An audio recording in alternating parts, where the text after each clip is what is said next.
Welcome to the Nonprofit Report, your update on nonprofit organizations, issues, and leaders. I'm your host, Mark Oppenheim. Today, I am delighted to welcome the leadership team from Griffith Observatory Foundation, Elizabeth Greenway, Executive Director, Danish, President of the Board. And I just like to say it's fabulous to have you both here. Griffith Observatory, one of my very favorite places in Los Angeles. Fabulous views, fabulous team, a public institution promoting public astronomy. So thank you so much for attending today's discussion and sharing your wisdom with us. Thank you for having us. Likewise, thank you for the opportunity. Excited to be with you. So I'm going to give a little bit of background. So we worked together. So we learned a lot about Griffith Observatory, not just what we saw on the wonderful movie Rebel Without a Cause, but it was opened in 1935. It's owned and operated by the City of Los Angeles. Admission is free to everyone. No income restrictions. Everybody gets to have the joy of using this wonderful facility and participating in its programs. And you, as the foundation, collaborate with city employees in this public treasure to advance the mission. So, Elizabeth, let's talk a little bit about how you came to the observatory and why you thought the observatory was the most thrilling place in the world to work. Oh, this is my favorite topic these days. Like most people in LA, I love this place. It's such a symbol of imagination and discovery and storytelling. It's gorgeous. It's deco perfection. It's, everywhere you go, I think everybody in LA is really proud of the observatory. I think what attracted me more than anything was just the way that the observatory and the foundation in particular talks about itself. There's joy, there's fun, there's great space puns, all the ways that the Observatory Foundation and the observatory work to connect everyday people with the fun of looking at the sky. It just is so engaging and attractive. And I've really enjoyed that in all aspects of my life, whether I'm talking about the observatory with my parents or with my little guy who's 7 years old. So if all of that really attracted me. I think beyond that, there's such opportunity here because of this really special partnership with the city. Super visible, iconic institution, but there's a lot of storytelling still to be done about why the foundation can help make this place really great and our role in making it accessible to everybody. So it's almost like there's this kind of best kept secret. If you join and become a member, if you support with your philanthropic dollars, you can do amazing things for anybody who visits this place. So I think that's a great opportunity. It's so inspiring. And also led by the great Ed Krupp, who has been there and really shaped the institution for such a long time. And the thing that I think is so important about the identity of this place is that you're promoting scientific investigation. Right. You actually have a real working observatory that now has become dated given the new technologies, but you can still expose, children and all the way through to their grandparents to what a working astronomy facility is about. And Danish, you also have an organization that is dedicated to Los Angeles, to this place, to building community. So talk a little bit, Danish, if you don't mind, about how your board is formed to map into the different sensibilities, the different competencies that this observatory needs, and how representation is so intrinsically part of how you actually form your board. The first thing I'll say is, if I've seen further, it's by standing on the shoulders of giants. My predecessors, Grady Smith, the board members who have stewarded this organization since the 70s, have done a great job at doing exactly what you described. If you think about the makeup of Los Angeles, of LA County, of Southern California, it is a very, very unique place in the sense that you have representation across multiple industries. Well, we can talk about space for a second, right? People often think of Houston as a space city. I'm from the Houston area originally. LA has JPL, it has SpaceX. It's also a space city in itself, but sometimes that gets crowded out because there's so much to do in this incredible institution, this incredible city where there's something for everyone. So as you think about a geographic footprint that's so vast in so many various industries. You think about, what is the observatory? Yes, it is a place for astronomy. It is a place for science. It's also a place for the arts. The building is an architectural masterpiece. Obviously, I'm biased, but there's these incredible murals, etc. So people may appreciate science, they may appreciate astronomy, they may appreciate the building, they may just be involved in fitness in Griffith Park, which is one of the largest public parks in the United States.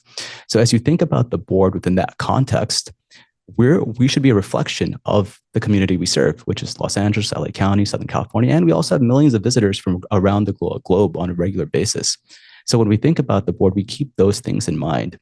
And because we're very thoughtful in that sense, we have representation across different schools of thought, which I think is critical to any organization.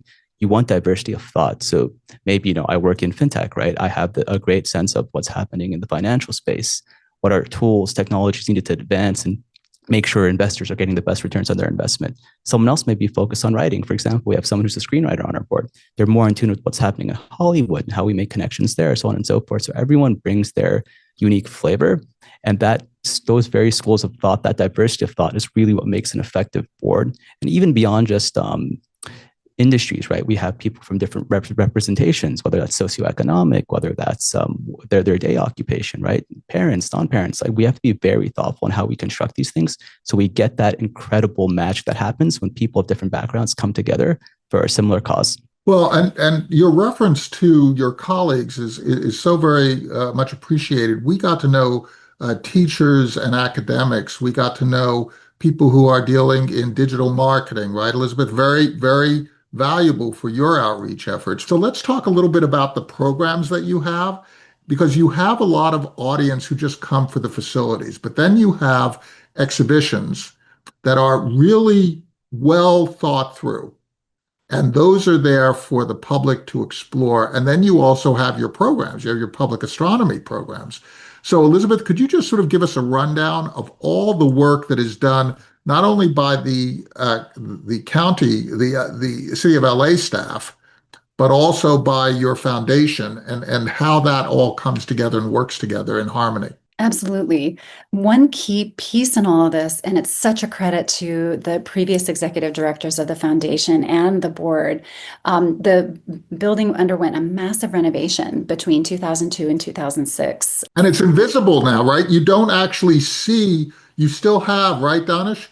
You have the same fabulous building. You didn't somehow, destroy the building with this massive renovation, right, Elizabeth? It's remarkable. The building was lifted up on hydraulics, this gorgeous 1935 Art Deco gem, and a new gallery was placed underneath the lawn in front of the building. So it's really important to acknowledge that the beauty of this place and the way that it was constructed and all of that energy around the renovation has enabled us to do so much more within the profile of the building. Essentially, we're a museum of astronomy. We have exhibits that are designed in the historic level around what's really, really cool about this, the basic inquiries from visitors. What questions do you have about astronomy? Very, very elemental questions. The seasons, the tides, the moon, and then our solar system. So that the galleries that are now living underneath the lawn as part of that renovation go way deep into space. They look at the solar system and beyond. Each one of the exhibits is so thoughtfully curated to create a great, clear experience for anybody walking in from any level of familiarity with astronomy. And so it's really perfect because folks are visiting us for the first time. We have people who've known us really well. So the exhibits themselves are marvelous and so well curated.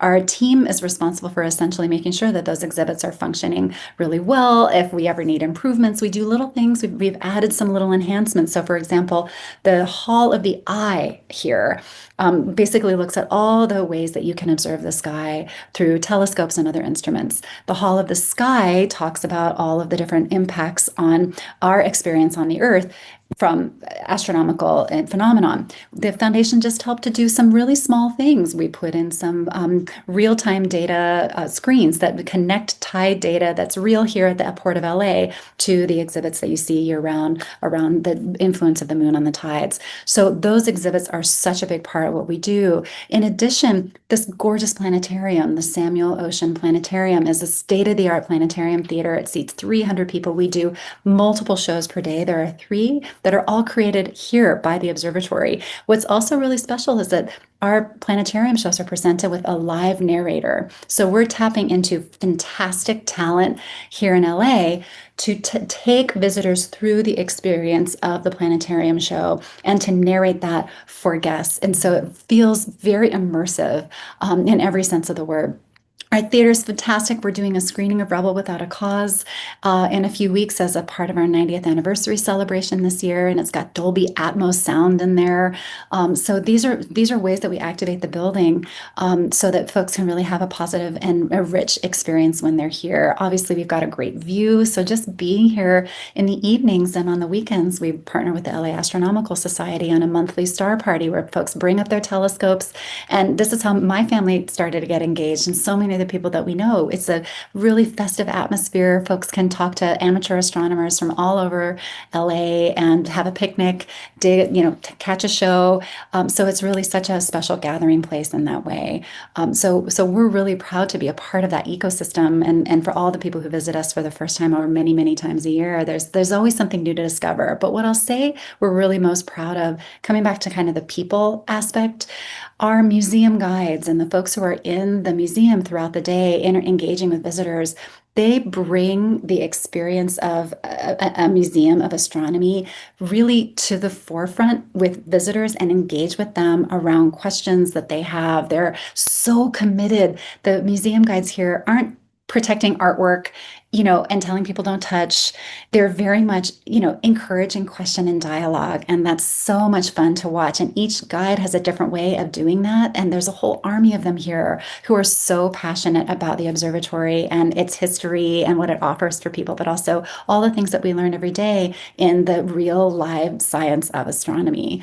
So that's so much fun. And we are really proud to support those people in addition to the places where they work and engage with the public. And our donors and members, I think, really appreciate that. That's one of the things that makes the observatory so special. Danish, we're going to have the Olympics in LA soon, and we're going to have people from all over the world, people who are speaking different languages, people who don't know LA.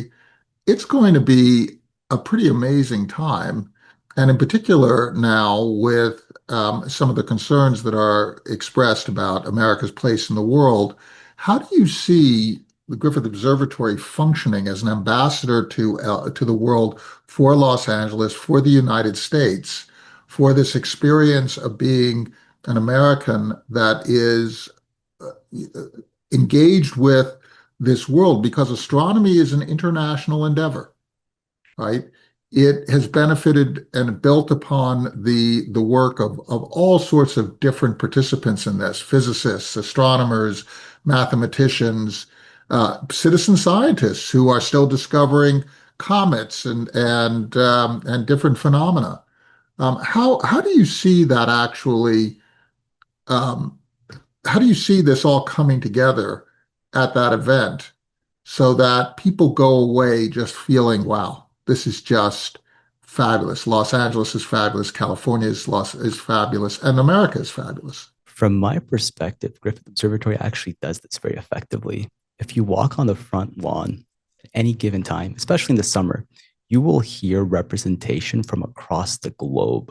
So Griffith Observatory, it's funny, we just celebrated our 90th anniversary, or we're celebrating, I should say, throughout this year. And as a part of the resolution in City Council, it said Griffith Observatory is the hood ornament of Los Angeles, which is, it's a funny joke. It's Dr. Krupp and Mark Pine, our wonderful director of Griffith Observatory and deputy director of Griffith Observatory. So the hood ornament, it's a symbol. It's a symbol. I like to think of it more as the Eiffel Tower of LA. We can upgrade and be proud of ourselves. So when you think about Griffith Observatory, it's this beautiful, majestic building that sits on the hill. And when you walk there in the summer, you see people from all over the world engaging, having conversations in their native tongues, etc. So it actually serves this already. So for me, the Olympics, in my mind, is a continuation of what we do, just with a lot more meaning. And when I say meaning, when I think about the observatories and its purpose, one of it is to inspire. And what does inspiration mean within this context? You don't have to be a scientist and expert to feel inspired. From my lens, what inspires people is the unknown.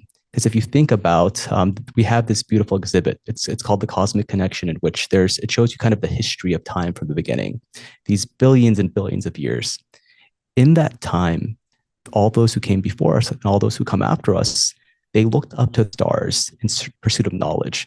And recognizing the little we do know outweighs what we don't is what inspired them to do more. So I hope when people come here during the Olympics, they get that feeling of looking up and saying, hey, wow, this is incredible. We have the entire world here. We're engaging with all kinds of different individuals, and we're all together collectively looking up and seeking to advance humanity and advance the human condition. I want to stay with you for a second, Danish, and then Elizabeth, if you can jump in, because typically a facility like this will often be captured by those of us who have means. It's rented, the facilities are rented out to people who can fund that kind of fee, right? And over time, these organizations can end up being more for those who have than those who do not have. But that is not how Griffith Observatory functions. Just sort of taking your point, Danish, you go there and it's very clear. Total cross-section of the world, total cross-section of people in LA, total cross-section of wealth and profession and time of life and identity and so on. It is really, yes, it's true that people, if they're traveling from overseas, they have to first get to LA, but basically everyone is welcome, everybody. And I think that's an amazing accomplishment for the city of LA to have preserved this facility in that kind of way, which is really representative of America, isn't it, Danish? Most definitely. As I said, you see people from all over the world, and by design, I think Griffith, we all have our faults, but he had this vision, and the exact quote is, "If all of mankind could look through that telescope, it would change the world." So he had the forethought of leaving this incredible, sum to build this observatory. And the city of Los Angeles are wonderful partners at the Recreation and Parks who work closely with, who own and operate, Griffith Observatory. They take that to heart. We make sure we are in the community. For example, we have a fifth grade school program that serves hundreds of thousands of fifth graders local to Los Angeles. And we also now have an online program, thanks to the great, work of the foundation and the city working closely together. But in those educational programs, we have kids coming from all over the city, and we're very thoughtful in making sure that we're creating equity in the sense that when the opportunity to attend that program goes live, we are spreading that message broad and wide so teachers can sign up, and we have digital channels and physical channels to make it easy to sign up and participate. It's a rite of passage in Los Angeles. If you're a fifth grader going to school in Southern California, you are likely to attend Griffith Observatory's fifth grade school program. And that, for us, we hope that's a moment of inspiration that encourages you to do something, maybe look beyond just what you know and look about things you don't know and ask questions and be inquisitive and be curious, whether that lands you in the arts and science and something completely different, but you feel inspired. So again, the observatory, in my mind, it's really a symbol of inspiration. And we get that inspiration often through connection and just being present with people that are different than us. So these are your tax dollars at work and your contributions at work, right, Elizabeth? One of the things that I think is really interesting for you as a fundraising chief executive of a foundation that is supporting this public institution is that you have to deal with the fact that there are things that in order to advance this mission, this very public mission, you cannot do as a fundraiser. Right? So you have to shape your fundraiser and your team without frustration, with total buy-in of the public mission. So talk about how that shifts the culture of a foundation to be there basically sub-optimizing what would seem to be their core mission of raising money in order to serve the higher purpose of inclusivity? I think what attracts me so much to this job, and one of the reasons why I'm loving it so much, is because that partnership, that complexity is really healthy. Every one of the partners is so committed to working together in service to the greater public. And that is so exciting for a fundraiser because the impact is massive. The ability for us to show the impact of a dollar support, supported through membership or through a grant, is the impacted story is so clear.